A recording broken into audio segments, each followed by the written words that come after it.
आज टेक्सटाइल शेयरों में आई तेज गिरावट ने निवेशकों को चौंका दिया है।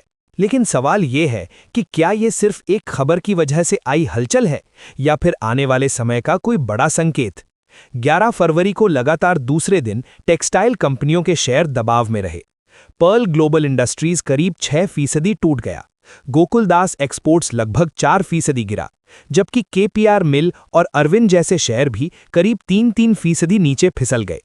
अब सबसे बड़ा सवाल ये है कि आखिर ऐसा क्या हुआ जिसने पूरे सेक्टर की चाल बदल दी। दरअसल अमेरिका और बांग्लादेश के बीच एक नए ट्रेड समझौते का ऐलान हुआ है। इस समझौते के तहत अमेरिका बांग्लादेश के कुछ खास अपैरल और टेक्सटाइल प्रोडक्ट्स पर जीरो रेसिप्रोकल टैरिफ लागू करने की योजना बना रहा है। यानी कुछ कैटेगरी में बांग्लादेश को अमेरिकी बाजार में लगभग टैक्स फ्री एंट्री मिल सकती है। आप खुद सोचिए, जब किसी देश को टैक्स में इतनी छूट मिलती है तो उसके प्रोडक्ट्स की कीमत और प्रतिस्पर्धा पर कितना असर पड़ सकता है। यही वजह है कि निवेशकों ने तुरंत प्रतिक्रिया दी और कई टेक्सटाइल शेयरों में बिकवाली देखने को मिली। अब यहाँ एक दिलचस्प बात भी है। भारत पर अमेरिका करीब 18% टैरिफ लगाने वाला है, जो पहले के मुकाबले काफी कम है।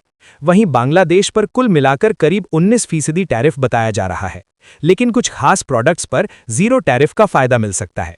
यानी कुल तस्वीर थोड़ी जटिल है। कुछ एक्सपर्ट्स का मानना है कि अभी पूरी जानकारी सामने नहीं आई है और संभव है कि इसका असर सभी भारतीय कंपनियों पर बराबर ना पड़े। तो क्या बाजार ने जल्दी में ज्यादा रिएक्शन दे दिया? ये सवाल भी कई निवेशकों के मन में घूम रहा है। पिछले एक हफ्ते के आंकड़े देखें तो पर्ल ग्लोबल करीब 20% तक गिर चुका है। गोकुलदास एक्सपोर्ट्स 9% से ज्यादा टूट चुका है, जबकि केपीआर मिल और अरविंद में भी गिरावट जारी रही। ऐसे में क्या ये गिरावट सिर्फ खबर का असर है या सेक्टर में प्रतिस्पर्धा बढ़ने का डर? और क्या आगे चलकर कंपनियां नए बाजार या नई रणनीति के जरिए इस चुनौती को संभाल सकती हैं? अगर आपको लगता है कि ऐसे अंतर्राष्ट्रीय ट्रेड एग्रीमेंट भारतीय बाजार की दिशा बदल सकते हैं तो अपनी राय जरूर साझा करें, क्योंकि आपकी सोच बाकी दर्शकों के लिए भी मददगार हो सकती है। आगे की बात करें तो संकेत ये हैं कि आने वाले दिनों में टेक्सटाइल सेक्टर में उतार चढ़ाव बना रह सकता है। निवेशक अब इस बात पर नजर रखेंगे कि अमेरिका, भारत और बांग्लादेश के बीच ट्रेड नियमों की अंतिम शर्तें क्या बनती हैं और कंपनियां अपने एक्सपोर्ट मॉडल में क्या बदलाव करती हैं।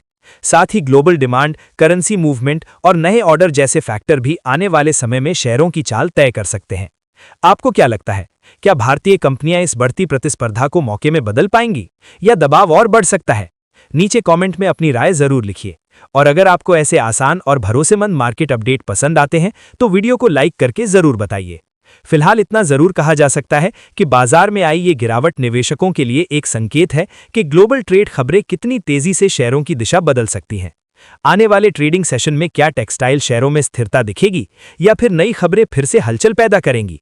आप अगले दिन के बाजार को लेकर क्या उम्मीद रखते हैं? अपनी सोच कमेंट में जरूर साझा करें। ये वीडियो केवल जानकारी और सामान्य विश्लेषण के उद्देश्य से है।